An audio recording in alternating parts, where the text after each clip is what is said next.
اهلا وسهلا في فيديو جديد. معاكم عبد الرحمن ابراهيم. عاملين ايه؟ انا رحت المدينه، وابتدت رحلتي في المدينه لما وصلنا محطة القطر في مكة. وهناك كانوا بيسألوا على التيكت، طبعا بيبقوا عايزين يشوفوها، سألوا على الباسبورات، وكانوا ساعات بيرخموا ان هو بيكونوا عايزين PDF بتاع التيكت نفسه. بنخش بنستنى القطر. طبعا احنا عندنا الاكسبيرينس مختلفة، واحنا رايحين لمكة كنا اضطرينا اننا نحجز بزنس كلاس. فانت بتروح في لاونج، في اكل وشرب وكوفي وشواحن، والدنيا مليطة يعني. واحنا راجعين من مكة للمدينة كنا حاجزين عادي ايكونومي، اللي هو عادي بقى، فانت بتتعامل مع الواقع الطبيعي يعني. فضلنا مستنيين لحد لما ميعاد القطر بتاعنا جه، ونادوا على الرحلة بتاعتها. ابتدينا نتوجه للقطر. بتخش صراحة الاثنين، البيزنس كلاس والايكونومي، الاثنين نضاف جدا جدا جدا صراحة. ما حسيتش ان في اختلاف رهيب بين الاثنين، غير البيزنس كلاس اهدى، الكراسي جلد شوية، عدد الناس اقل. انما في الايكونومي ستيل حلو جدا، بس طبعا انت معاك عدد اكبر،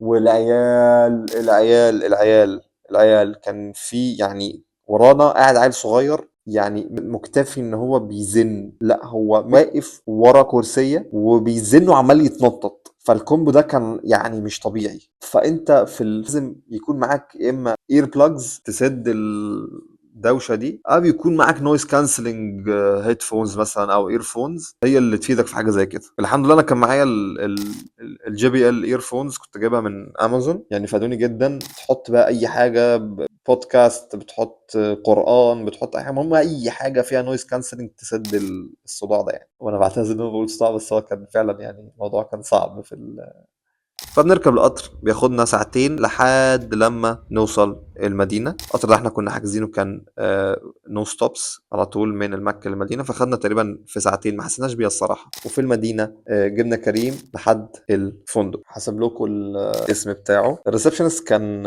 رايق جدا صراحة. شافنا باسبورات، خد الباسبور، بص على الاسم، قال لي عبد الرحمن. طلعت على نفس الاسم بتاعه يعني. فطبعا برضو السؤال اللي هو شوية متكرر، يعني اهلاوي ولا زملكاوي؟ قلت له لا اهلاوي. قال لي طب مصري ولا سعودي؟ قلت له عشان خاطرك الاثنين. فالحمد لله تمكنت ان انا اخد خصم في الريسبشن يعني. هو كان الفندق كنا هنقعد فيه ليله واحده ب 200 و 200 حاجه و70، 279 اعتقد مع الضريبه وكل حاجه. فودنا خصم 40 ريال، فوقف علينا ب 240 ريال في الليل. عملنا تشيك ان، طلعنا الاوضه. الاوضه جميلة صراحة، سرير، إضاءات، تلفزيون، تلاجة، دولاب، حمام، عادي يعني.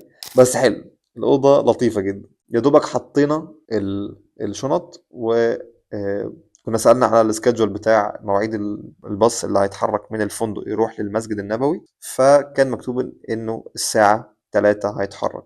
العصر زي ما احنا عارفين بيدن 4 أو 4 وشوية، 4 إلا شوية كده يعني. المهم كنا احنا أصلا وصلنا على الميعاد ده، في دوبك حطينا الشنط، وضينا، واللي هو نزلنا استنينا في الباص عشان نتحرك على المسجد النبوي. ركبنا الباص، اتحركنا. مدينة جميلة صراحة، هادية، مريحة للأعصاب. واحنا ماشيين شفنا جبل أحد، منظره صراحة حلو جدا. لحد لما وصلنا للستوب بتاعتنا. الستوب كانت على مرمى البصر من المسجد النبوي يعني، لان الحته اللي هناك دي تفهمش ما بيدخلوش فيها بقى الميكروباصات ولا ايه، بس اللي هو نزلنا تقريبا على بعد 15 دقايق من المدخل بتاع الحته اللي عند المسجد النبوي يعني. فضلنا ماشيين. الحته اللي حوالين المسجد اصلا حلوه جدا، مطاعم، اماكن كافيهات، اماكن هدايا، فود تراكس كتير يعني. فضلنا ماشيين لحد لما وصلنا عند الجيت اللي هنخش فيها او هنخش منها، كانت جيت 22. وهنا قلت لمراتي، هنا احنا نتعامل بقى ايه بالتوقيت، اللي انا معايا سيم كارد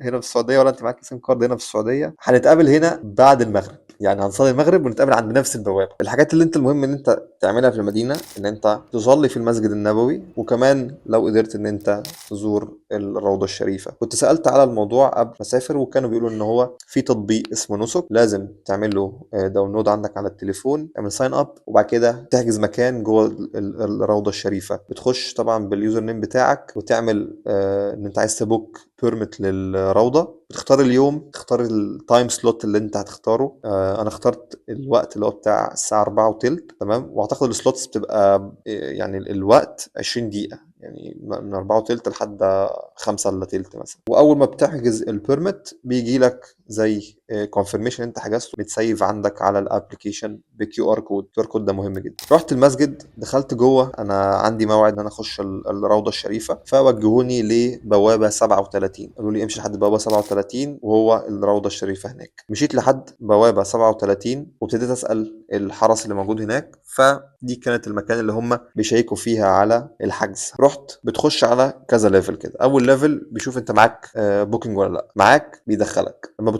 بتخش تقف في طابور. الطابور ده بيبقى الحرس اللي موجودين جوه واحد واحد بيعملوا له سكان للكيو ار كود بتاع البيرميت بتاعه. الكيو ار كود شغال بتخش، مش شغال خلاص. دخلت وقفت في الطابور، جا دوري، وبعد كده عملوا سكان للكيو ار كود، وبعد كده بيدخلونا في منطقه زي ويتنج اريا كده، بتبقى باتشز او جروبس. بيبقى الجروب 50 واحد، وكل جروب فيه حواجز بينه وبين اللي قدامه يعني. دخلنا جوه، كان جه الموعد بتاع صلاه العصر. فضلنا قاعدين لحد لما الاذان اذن اقام، صلينا، وبعد كده بتصلي على الاموات. بعد كده بتقعد تستنى لحد لما دورك يجي ان انتوا الجروب بتاعكم جوه الروضه الشريفه. بعد ما خلصنا على طول الصلاه، تقريبا دنت 34، خلصنا صلاه 4 ونص مثلا. فضلنا قاعدين 10 دقايق، بعد كده ابتدوا يتحركوا ان هم يدخلوا الناس جوه. الاعداد كانت ما شاء الله كانت كبيره اللي داخله، فما استنيناش يعني. الجروبس اللي كانت قاعده دخلت جوه على طول. فانت بتخش جوه بتصلي، وهم يعني برضه لازم تبقى عارف ان انت جوه الروضه الشريفه بيبقى هم حواليك، لان انت بيبقى في مواعيد وفي ناس تانية بعديك، فانت بيبقى مطلوب منك ان انت تكون سريع جوه. بتخش تصلي ركعتين. بعد ما تخلص الركعتين تقعد تبص كده، اللي هو لو في اي حد بيبص عليك. لو ما مش بيبص اللي بعدها على طول، لان هو وانس انت دخلت هو مش هيخرجوك بره الصلاه يعني. بس هم هتلاقيهم بيعدوا على الناس، بيخبطوا على كتفك، مش لما بيزق بس، لما بيخبطوا على كتفك اللي هو يلا يا شيخ، يلا يا شيخ، يلا يا حاج، يلا يا حاج، علشان تبتدي ان انت تتحرك بقى وتسلم على الرسول عليه الصلاه والسلام، وتشوف المنبر بتاعه، وتشوف القبر بتاعه، وجنبه طبعا قبر سيدنا عمر بن الخطاب وسيدنا ابو بكر الصديق. فبيستعجلوك شويه. الحمد لله من حسن حظي، ما تفهمش الحرس بقى كانوا فرهادين بقى ولا ايه، بس سابوه الجروب بتاعنا شويه. فبدل ما نقعد مثلا 20 دقيقه قعدنا 40 دقيقه. فالناس صلت ركعتين واربعه، وبعد كده خلصوا. بتبص على بقى جمال المنبر بتاع سيدنا محمد كده، بتمشي بتبص بقى شكل الروضة عاملة ازاي من جوه، بتبص على قبر سيدنا محمد عامل ازاي، الناس اللي مشتاقة جوه، اللي عمالين يدعوا، واللي عمالين يعيطوا، الناس مش مصدقة انها وصلت اصلا يعني. سواء كان في مكة قدام الكعبة، او في المسجد النبوي، او في جوه الروضة، الناس مش مصدقة اصلا، عمالة تعيط بس. فبتمشي بتسلم على سيدنا محمد، وبتشوف قبره، وبعد كده بتسلم على سيدنا ابو بكر الصديق، وجنبه على طول سيدنا عمر بن الخطاب. بتدعي بالرحمة وبتصلي على سيدنا محمد. بعد كده بتطلع من الروضة تاني. لحسن حظي الحمد لله قعدنا تقريبا 40 دقيقة جوه. في العادي انت بتقعد 20 دقيقة او اقل يعني. فبعد ما خلصت كانت تقريبا الساعة 5:10 مثلا. فاللي هو خلاص انت قدامك ساعة تقريبا او ساعة و10 دقايق علشان المغرب. الاستعداد لصلاة المغرب او للفطار داخل المسجد النبوي جميلة جدا جدا جدا. اللي بيحصل ان جوه المسجد النبوي هو مسجد كبير جدا ما شاء الله وحلو جدا. فهناك الدنيا متقسمه زي صفوف روز، والكل رو تقريبا تحس ان في الشيخ او الحج، الراجل الكبارة المسؤول عن الرو ده او الصف ده. مسؤول عنه ازاي؟ بيبقى معاه بوكسات للفطار. وهناك ناس بتتخانق في الخير، مش ان هو خناق ضرب يعني، خناقه في الخير، ان هو لا ده هيفطر عندي، لا ده هيفطر عندي، لا تعالى خش هنا عندي، تعالى خش هنا عندي. فتجربه عظيمه جدا. فضلت ماشي لحد لما وصلت قرب الباب اللي انا هقابل عنده مراتي. شفت الصف اللي هناك وقعدت طبعا.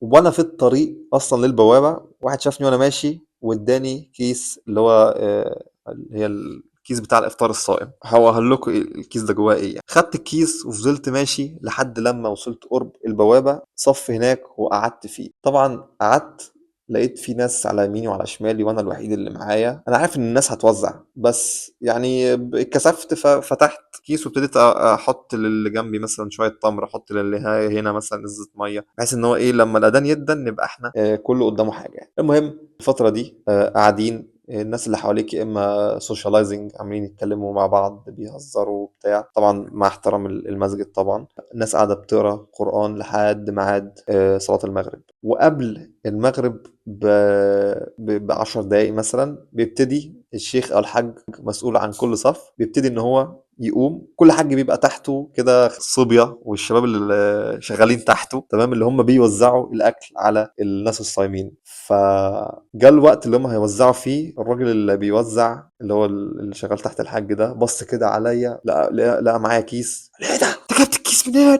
لا، انت جبت الكيس منين؟